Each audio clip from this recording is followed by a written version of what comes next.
Apakah antum memberat-beratkan diri melaksanakan yamin? Saya lihat orang-orang Indonesia tidak ada. Contohnya, dia berkata kepada istrinya, "Wallah, aku sekarang akan berangkat kerja jam 7."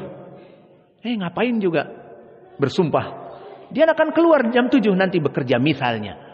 Ataupun perkara-perkara bahkan untuk menakut-takuti istrinya atau apa. "Wallah, saya akan melaksanakan demikian. Kalau kamu tidak mendatangkan sarapan sebelum jam 7, wallah, aku tidak akan menggauli kamu seminggu." Misalnya. Ya ngapain juga seperti itu sama istri. Al-muhim, kalimat halaf seperti ini itu banyak sekali di Arab. Bahkan ala mustawa, contohnya ngundang orang, ketemu di jalan, "Assalamualaikum Pak, kemana aja?" "Pak, hari ini makan siang di tempat saya ya." "Oh enggak, wallah, makan siang di tempat saya." Sampai seperti itu. Maksudnya di sini kalimat yamin wallah itu jika dia langgar, jadi dia udah mengatakan wallah tanpa istisna, tanpa insyaallah, tanpa yang lainnya, maka harus dia. Kemudian jika dia tidak menyesuaikan dengan apa yang dia sumpahkan, disinilah dia harus membayar dengan puasa. Salah satunya. Nah, ini poin pendalilan puasa. Nah, orang-orang Indonesia jarang melaksanakan halaf kecuali orang-orang pasar. "Demi Allah, harganya 10.000, saya cuma dapat modal 2.000. Padahal harganya 1.000. Dia jual 10.000, labanya 9.000. Tapi dia, "Wallah, aku beli 10.000. Aku jual 10.000, cuma dapat 1.000. Padahal dia beli 1.000, dijual 10.000, dapat 9.000. Nah, ini baru sumpah-sumpah yang biasa kita dengar di pasar. Namun sesama manusia, sesama kaum muslimin, wallahu a'lam, jarang sekali. "Wallah, kamu sekarang harus begini dan begitu. Wallahi," kepada istrinya begini dan begitu. Maka seperti itu dinamakan yamin. Maka di sini yang menjadi poin di dalam ayat Al-Qur'an yang akan kita baca ini di dalam surat Al-Maidah, dijadikan barang siapa yang tidak memenuhi sumpahnya, dia mengatakan wallah akan demikian dan demikian, terus berubah pikiran, terus merasa kasihan kepada istrinya yang sudah disumpah tadi, "Demi Allah, Dek, kalau kamu tidak cepat memberikan aku sarapan sekarang sampai jam 7 aku pergi dan perut kosong, aku tidak akan memberikan jatah kepadamu satu minggu."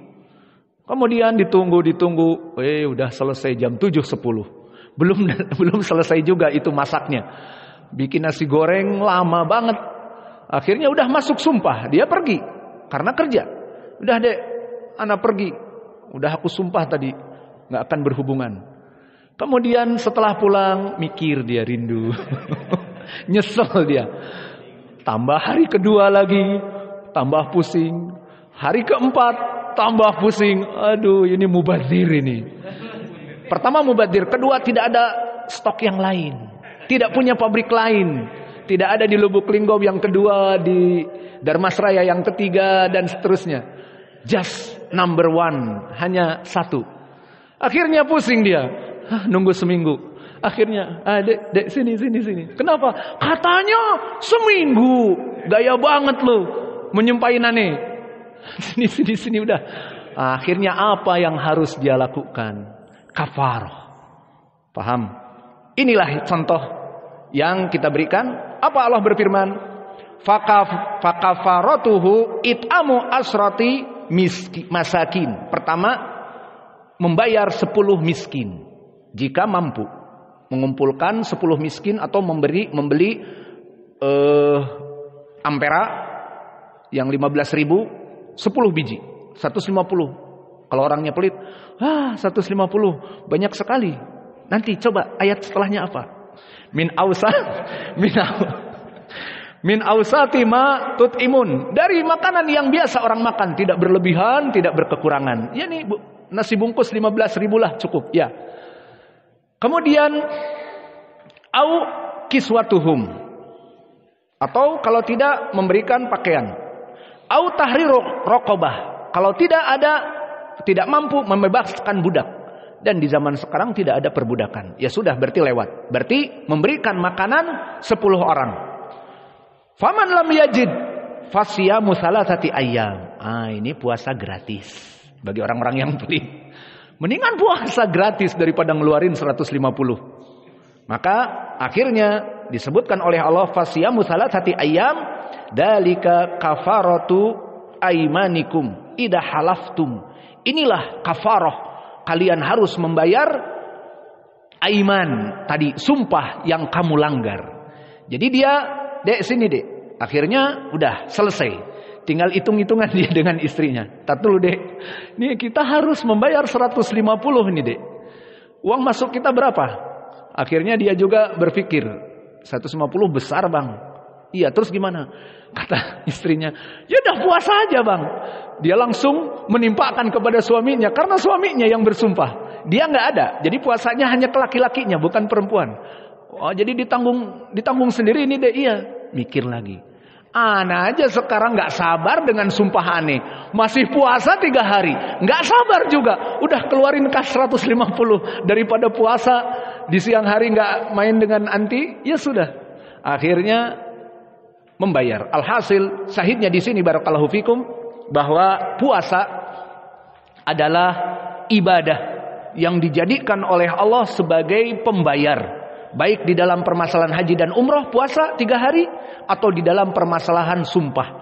Maka di sini permasalahan sumpah alhamdulillah di Indonesia tidak banyak orang bersumpah, dan please kalian jangan belajar dari orang-orang Arab yang banyak bersumpah. Dikit-dikit wallah, dikit-dikit wallahil azim. Aduh, ditambah sifat Allahil azim, tambah lagi Allahul azim duntiqam, sadidul iqab, ar-rahman ar-rahim, tambah. Al-muhim tidak pantas bagi kita untuk banyak bersumpah tanpa dibutuhkan. Sumpah dibutuhkan di saat dia itu misalnya butuh di mahkamah, dia dituduh dan tidak ada bukti, maka alaihi bil yamin.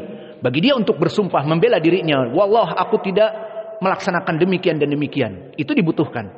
Namun di dalam permasalahan-permasalahan kehidupan kita tidak usah kita bersumpah. Wa naktafi idahuna wa jazakumullahu khaira wa barakallahu fi ilmikum. Berarti telah selesai dari berapa keutamaan? 13 keutamaan. Alhamdulillah Suf. Baru sehari kemarin dan sekarang 3 sesi 13 keutamaan. Tinggal insyaallah nanti malam kita masuk kepada keutamaan di hari akhirat. Tadi keutamaan di dunia ya, yang berhubungan di dunia semuanya. Maka kita cukupkan pelajaran kita. Wa naktafi ilahuna wa jazakumullahu khaira wa barakallahu fi ilmikum.